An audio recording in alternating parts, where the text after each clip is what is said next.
loolu la ko mbaaw di wax.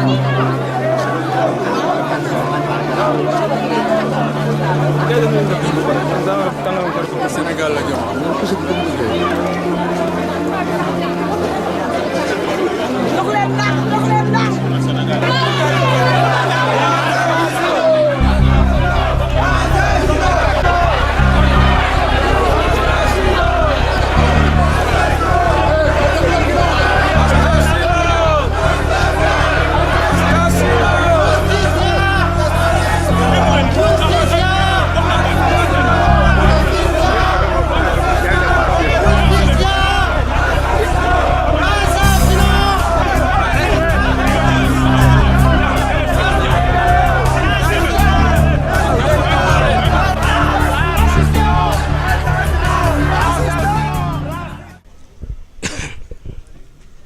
Bon, Morcia est décédé le mardi 11 août 2015 à Salou, en Espagne, suite à une chute du 3e étage, provoquée par une mauvaise opération de la police autonome de Catalogne. L'incident qui lui a causé un traumatisme crânien s'est déroulé 5h15 du matin, plus précisément à la place San Giorgi. Un ami m'a informé du drame par téléphone alors que j'étais à ce moment à mon lieu de travail. Il était déjà mort quand j'arrivais sur les lieux. Quand je suis monté dans l'appartement, j'ai trouvé les policiers et les 5 voisins sénégalais qui vivaient là-bas avec mort. À ma question de savoir ce qui s'est réellement passé, l'un d'eux, tout de suite indexé les policiers en les accusant d'être responsables de la mort de mon frère. C'est à cet instant que la police d'investigation est arrivée sur le lieu pour procéder à l'examen de la situation. A signaler que ces Sénégalais, au même titre que morts, étaient des manteros, marchands ambulants, que chaque soir à partir de 19h, vendaient des t-shirts de Barcelone et de Real Madrid sur la promenade maritime. Ce commerce principalement destiné aux touristes se faisait difficilement à cause du jeu de cache-cache que ces vendeurs se livraient en permanence avec la police. Leur demeure dans cet appartement s'explique par sa proximité avec la promenade. Cependant, aucun contrat légal n'avait été établi entre eux et le propriétaire du logement, un Sénégalais. Par conséquent, aucun des locataires ne disposait d'un certificat de domicile sur cette adresse. D'ailleurs, ce Sénégalais est l'un des fournisseurs de tout ce qui s'adonne à la vente ambulante dans cette ville, ce qui fait que cette activité continue de se pratiquer sur la promenade maritime malgré la disparition de mon frère. Tout pour dire que la source est toujours là. Au moment où mon frère était au sol ou couvert, la justice a procédé à l'inventaire des bagages des menteurs ambulants. Mais ces derniers ont tous refuté la paternité de leurs propres bagages en renvoyant tout au défunt. Autrement dit, ils ont avancé que tous les bagages trouvés sur place appartenaient à mort. Ils ont adapté cette fausse déclaration par peur d'avoir maille avec la justice. D'autant plus qu'il s'agit d'un cas pénal. J'ai tout fait pour l'imprégner de la situation. En tant que seul et principal concerné, lui-même ne me démentira. Car du début jusqu'à l'enterrement, je n'ai cessé de lui transmettre les informations relatives au dossier. Mais comme je l'ai déjà dit, il n'a jamais montré le moindre intérêt à ce dernier. C'est par la suite que j'ai eu à m'approcher de l'ambassadeur pour lui parler de la situation. Il m'a finalement conseillé d'aller au Sénégal afin de déclarer directement les autorités. Cette volonté d'aller jusqu'au bout en commençant par déposer une plainte contre les 13 agents de la police qui ont mené l'opération repose sur des éléments bien solides et que je détiens et qui, je crois fermement, apporteront toute la vérité sur cet événement. Je suis également en mesure de prouver que les témoins A, B et C, choisis et protégés par la police, ont tous menti sur leur version des faits devant le juge. Tout comme les 5 voisins de mort qui, à travers leurs différentes déclarations, ont préféré ni de près ni de loin se mêler à l'affaire, en taisant tout ce qu'ils ont vu et entendu. Même un d'eux qui avait au départ indexé les policiers a fui ses responsabilités devant le juge. Ceci s'explique que la peur de perdre le cadre de séjour et une fois il disait la vérité qui mouillerait les policiers. Ces policiers ont commis beaucoup d'irrégularités au cours de leur mauvaise intervention. L'absence d'un cordon de sécurité, le temps qu'ils ont mis pour venir secourir mon frère qui jugeait seul au sol. En effet, tous les 13 agents étaient montés et ont mis plusieurs minutes après la chute pour redescendre s'enquérir de la situation.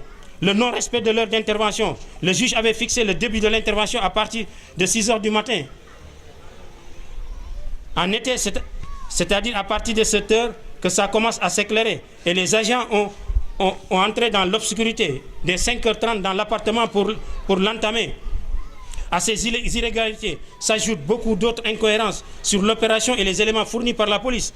La forte mobilisation des 13 agents sur un appartement de 40 mètres carrés, comme pour aller cueillir des terroristes armés, alors qu'ils savaient sûrement en tant que policiers la nature de ceux qui étaient là à travers leur investigation d'avant intervention. Le refus par les policiers de montrer les images filmées lors de l'intervention, ces images prises par le dispositif de capage automatique mis sur leur casque et par la vidéosurveillance placée à l'entrée de l'immeuble et qui a sûrement enregistré tous les mouvements déroulés là durant l'opération entre 5h et 7h du matin, ce 11 août 2015. Par d'ailleurs, je détiens même une image que ces mêmes policiers ont présentée pour mouiller un compatriote qui a eu des altercations avec eux tout juste après la chute de mort. Ce qui signifie qu'ils ont bien des images, mais refusent de les sortir. Le refus de déclaration des 4 agents constituant le premier et le troisième binôme dans l'ordre de l'intervention est considéré comme les principaux acteurs de la chute de mort. En effet, ces 4 agents sont les seuls parmi les 13 qui ont intervenu à ne pas témoigner dans cette affaire. Il y a aussi qu'ils étaient présents selon le plan d'intervention dans aucune des 3 zones A, B, C, qui étaient respectivement le salon, les 2 chambres et la terrasse. Contrairement aux autres, par contre, le supérieur qui pilotait l'affaire a affirmé qu'ils étaient entrés dans les toilettes, une chose totalement insensée, et dans la cuisine. Revenant sur l'intervention policière dans l'appartement, que tout est parti de l'arrestation le 5 août 2015, les 2 vendeurs qui étaient avec moi, les marchandises trouvées sur eux, ils l'ont retiré avant qu'ils ne se recouvrent la liberté au même instant. Dorénavant, leur interrogation a permis à la police de repérer l'appartement dont le propriétaire, par coïncidence, était filé par la police. Ce dernier était l'un des principaux fournisseurs de la zone, cause pour laquelle il était sous les trousses de la police. À la suite de cela, il avait déménagé en fin de l'été 2015 de l'appartement qui était ainsi fermé jusqu'au printemps 2015, date qu'à elle, il a loué à ses vendeurs ambulants. Mort était avec ses 5 compatriotes sénégalais, soit 2 mois et demi avant son décès. Tous ces Sénégalais s'y étaient retrouvés par hasard dans cet appartement par le seul souci d'avoir où se loger. De ce fait, ils n'entretenaient aucune relation de familiarité. Mort venait de quitter Castellón, à côté de Valence, où il logeait depuis 2009. Les informations retirées de l'interrogation des vendeurs ambulants ont été par la suite transmises au juge le 8 août, qui a par conséquent donné l'autorisation aux forces de la police d'intervenir. À cette mauvaise intervention, comme nous le savons tous, a provoqué la mort de mon frère, Morsia. J'ai par la suite enclenché la procédure judiciaire en déposant dès le jour du décès une plainte contre la police au tribunal province de Tarragone au nom de la communauté sénégalaise. 3 semaines après, le dossier est classé par le juge qui n'était même pas désigné au début pour conduire l'affaire. Celui précédemment choisi a été remplacé dès qu'il eut connaissance du dossier par une autre, beaucoup plus jeune, un premier constat d'illégalité. De retour en Espagne, un mois après l'enterrement de mort au Sénégal, j'ai déposé un recours à la haute cour de justice de la province de Tarragone. 5 mois après, les magistrats procèdent à nouveau à son classement. À partir de là, le 5 février, j'ai 3 ans pour déposer un recours extraordinaire. Une année est presque écoulée et ça me reste désormais 2 ans. Un réseau d'avocats basé à Madrid est prêt à présenter ce recours extraordinaire à la Cour suprême, mais je ne dépose pas les moyens nécessaires et j'en ai sollicité à mon gouvernement. Raison pour laquelle j'ai sollicité l'aide au ministre des Affaires étrangères, au directeur du Sénégal de l'extérieur.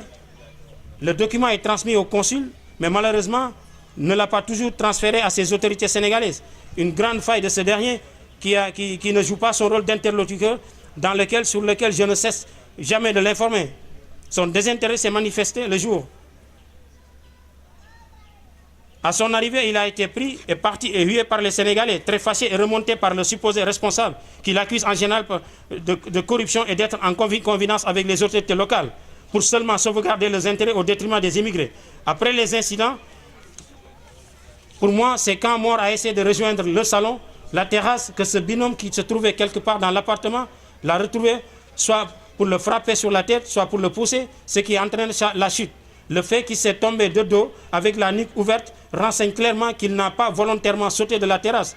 La chute est causée par les policiers qui ont institué l'un des meilleurs Sénégalais de la diaspora, pour ne pas dire le meilleur. Les 10 années qu'il a passées en Espagne, il a vécu dans le partage, la solidarité et l'entraide envers son prochain. La mobilisation notée le jour de son décès en témoigne largement. Tout juste après le drame, beaucoup d'informations véhiculées ça et là, principalement par les médias espagnols, affirmaient que Mor faisait partie d'un réseau de concessionnaires, de distributeurs, ce qui est totalement faux, car il n'était qu'un simple ambulant qui, comme je l'avais déjà dit, vendait des t-shirts. Certaines questions méritent également d'être élucidées devant les juges et par rapport auxquelles on a certains éléments de réponse à savoir où se trouvaient les témoins au moment du drame. Le propriétaire du bar d'en face, qui aurait dû voir tout, doit déclarer. Le secrétaire de la justice était-il présent au moment de l'intervention? Il ne l'était pas. Je voudrais bien que le gouvernement du Sénégal m'appuie et m'accompagne sur ce dossier judiciaire, car au-delà de Mor, dont la famille s'est pliée à la décision divine, c'est toute la diaspora qui nous intéresse. À part mon frère, 2 Sénégalais ont également perdu la vie à cause de la police, respectivement à Moucha et à Pamplona. Leurs meurtres sont restés sans suite et demain d'autres pourront suivre si on ne coupe pas le mal à la source, c'est-à-dire stopper l'irrespect et le mauvais traitement dont sont victimes les immigrés sénégalais d'Espagne en général et les vendeurs ambulants en particulier. D'autres objectifs sont également fixés à travers ce dossier. Que la police espagnole de Catalogne accepte qu'il soit l'unique responsable du décès de Mor, qui a été tué par les 13 policiers qui étaient présents sur les lieux du drame. Il s'agit d'un homicide volontaire, car nous avons les preuves pour soutenir la culpabilité des policiers. Que les autorités espagnoles prennent totalement en charge l'unique fille de Mor qui vient d'avoir 4 ans. En effet, il serait normal de solliciter l'appui et le soutien du gouvernement pour que sa fille puisse bénéficier et que nous accompagnons pour assurer la couverture et la procédure d'introduction du recours extraordinaire dans les délais fixés par la législation espagnole. Que le 11 août soit décrété dans le calendrier consulaire, jour des Sénégalais à Salou et partout en Espagne, un jour qui permettra également aux autorités espagnoles de se rappeler de ces immigrés sénégalais tués par la police.